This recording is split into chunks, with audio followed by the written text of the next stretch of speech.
ಕೈ ಸರ್ಕಾರದ ವಿರುದ್ಧವಾಗಿ ದೋಸ್ತಿ ಬಿಡದಿ ಈಗ ಭೂ ಸಮರವನ್ನ ಸಾರ್ತಾ ಇದೆ. ಬಿಡದಿಯಲ್ಲಿ ಏನು ಟೌನ್ಶಿಪ್ ನಿರ್ಮಾಣ ಮಾಡಬೇಕು ಅಂತೇಳಿ ಭೂ ಸ್ವಾಧೀನಕ್ಕೆ ಪಡೆದುಕೊಳ್ಳಬೇಕು ಅಂತೇಳಿ ಸರ್ಕಾರ ನಡೆಸ್ತಾ ಇತ್ತು. ಇದಕ್ಕೆ ಈಗ ರೈತರು ವಿರೋಧಿಸ್ತಾ ಇದ್ದಾರೆ. ಬಿಡದಿ ಭೂ ಸ್ವಾಧೀನದ ಬಗ್ಗೆ ಈಗ ಕೈ ಸರ್ಕಾರದ ವಿರುದ್ಧ ಭೂ ಸಮರ ನಡೀತಾ ಇದೆ. ಟೌನ್ಶಿಪ್ ನಿರ್ಮಾಣ ಭೂ ಸ್ವಾಧೀನಕ್ಕೆ ವಿರೋಧವನ್ನ ವ್ಯಕ್ತಪಡಿಸ್ತಾ ಇದ್ದಾರೆ. ಡಿಕೆ ಸರ್ಕಾರದ ವಿರುದ್ಧ ದೋಸ್ತಿಗಳಿಂದ ಭೂಚಕ್ರ. ಬೃಹತ್ ಹೋರಾಟಕ್ಕೂ ಮುನ್ನ ಬಿಜೆಪಿ ಅಖಾಡಕ್ಕೆ ಎಂಟ್ರಿ ಕೊಟ್ಟಿದೆ. ಜೂನ್ 21ರಂದು ದಳಪತಿಗಳಿಂದ ಬೃಹತ್ ಪಾದಯಾತ್ರೆ.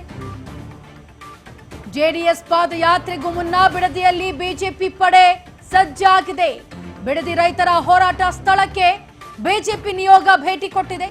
ವಿಪಕ್ಷ ನಾಯಕ ಆರ್ ಅಶೋಕ್, ಛಲವಾದಿ ನಾರಾಯಣಸ್ವಾಮಿ, ಬಿಜೆಪಿ ರಾಜ್ಯಾಧ್ಯಕ್ಷ ಬಿವೈ ವಿಜಯೇಂದ್ರ ಸೇರಿ ಹಲವರು ಭೇಟಿ ಕೊಟ್ಟಿದ್ದಾರೆ ಅಲ್ಲಿಗೆ. ನೋಡಿ, ಕೈ ಸರ್ಕಾರದ ವಿರುದ್ಧವಾಗಿ ಈಗ ದೋಸ್ತಿಯನ್ನ ತೋರಿಸೋದಕ್ಕೆ ಬಿಡದಿ ಭೂ ಸಮರವನ್ನ ಸಾರ್ತಾ ಇದ್ದಾರೆ. ಇತ್ತ ಬಿಜೆಪಿ ಜೆಡಿಎಸ್ ಎರಡೂ ಕೂಡ ತಮ್ಮ ದೋಸ್ತಿಯನ್ನ ನಿಭಾಯಿಸಿಕೊಂಡು ಬಿಡದಿ ಭೂ ಸಮರಕ್ಕೆ ಸಿದ್ಧರಾಗಿದ್ದಾರೆ. ಕಾಂಗ್ರೆಸ್ನ ವಿರುದ್ಧವಾಗಿ ಸಮರವನ್ನ ಸಾರೋದಕ್ಕೆ, ಟೌನ್ಶಿಪ್ ನಿರ್ಮಾಣ ಮಾಡಬೇಕು ಅನ್ನೋ ಕಾಂಗ್ರೆಸ್ನ ಈ ಒಂದು ಏನ್ ಐಡಿಯಾ ಇದೆ ಅದಕ್ಕೆ ಭೂ ಸ್ವಾಧೀನವನ್ನ ಮಾಡ್ಕೊಳ್ತಾ ಇದ್ದಾರೆ. ರೈತರಿಗೆ ಕಷ್ಟ ಆಗ್ತಿದೆ ಅಂತೇಳಿ ಭೂ ಸ್ವಾಧೀನಕ್ಕೆ ವಿರೋಧವನ್ನ ವ್ಯಕ್ತಪಡಿಸ್ತಾ ಇದ್ದಾರೆ. ಡಿಕೆ ಸರ್ಕಾರದ ವಿರುದ್ಧವಾಗಿ ದೋಸ್ತಿಗಳಿಂದ ಈಗ ಭೂ ಚಕ್ರವನ್ನ ರೆಡಿ ಮಾಡ್ಕೊಂಡಿದ್ದಾರೆ. ಬೃಹತ್ ಹೋರಾಟಕ್ಕೂ ಕೂಡ ಬಿಜೆಪಿ ಅಖಾಡಕ್ಕಿಳಿಯೋದಕ್ಕೆ ಎಂಟ್ರಿ ಆಗಿದೆ. ಬಿಜೆಪಿ ನಿಯೋಗಕ್ಕೆ ಬಿಡದಿಯಲ್ಲಿ ಲೇವಡಿ ಪೋಸ್ಟರ್ ಸ್ವಾಗತವಾಗಿದೆ. ವ್ಯಂಗ್ಯ ಪೋಸ್ಟರ್ಗಳ ಮೂಲಕ ಬಿಜೆಪಿ ನಾಯಕರಿಗೆ ವೆಲ್ಕಮ್ ಅನ್ನ ಮಾಡಿಕೊಳ್ಳಲಾಗಿದೆ. ಬಿಡದಿಯಲ್ಲಿ ಎಲ್ಲೆಲ್ಲೋ ದೋಸ್ತಿಗಳ ವಿರುದ್ಧವೇ ಪೋಸ್ಟರ್ಗಳು. ಬಿಡದಿಗೆ ಬರ್ತಿರೋ ಮೈತ್ರಿ ನಾಯಕರ ವಿರುದ್ಧ ಪೋಸ್ಟರ್ ಅನ್ನ ಅಂಟಿಸಲಾಗಿದೆ. ಬಿವೈ ವಿಜಯೇಂದ್ರ, ಆರ್ ಅಶೋಕ್ ಬಗ್ಗೆಯೂ ಕೂಡ ವ್ಯಂಗ್ಯವಾಗಿದೆ ಆ ಪೋಸ್ಟರ್ಗಳು. ಎಚ್ಡಿಕೆ ಕುಟುಂಬದ ಜಮೀನು ಲೆಕ್ಕ ಕೊಟ್ಟು ಟೀಕೆಯನ್ನ ಮಾಡಿದ್ದಾರೆ.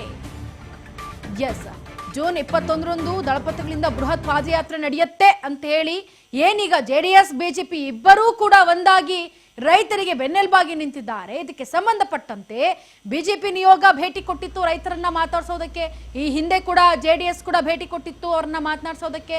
ಈಗ ಬಿಜೆಪಿ ನಿಯೋಗಕ್ಕೆ ಬಿಡದಿಯಲ್ಲಿ ಲೇವಡಿಯ ಪೋಸ್ಟರ್ಗಳ ಸ್ವಾಗತವನ್ನ ಅಂಟಿಸಲಾಗಿದೆ. ಗಮನಿಸ್ತಾ ಇದ್ದೀರಾ ದೃಶ್ಯಾವಳಿಗಳಲ್ಲಿ ವ್ಯಂಗ್ಯವಾದಂತಹ ಪೋಸ್ಟರ್ಗಳ ಮೂಲಕ ಬಿಜೆಪಿ ನಾಯಕರಿಗೆ ವೆಲ್ಕಮ್ ಅನ್ನ ಮಾಡಿಕೊಂಡಿದ್ದಾರೆ.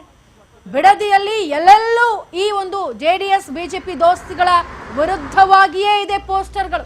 ಗಮನಿಸ್ತಾ ಇದ್ದೀರಾ ದೃಶ್ಯಾವಳಿಗಳಲ್ಲಿ ಬಿಡದಿಗೆ ಬರ್ತಿರೋಂತಹ ಮೈತ್ರಿ ನಾಯಕರ ವಿರುದ್ಧವಾಗಿಯೇ ಪೋಸ್ಟರ್ ಅನ್ನ ಅಂಟಿಸಲಾಗಿದೆ.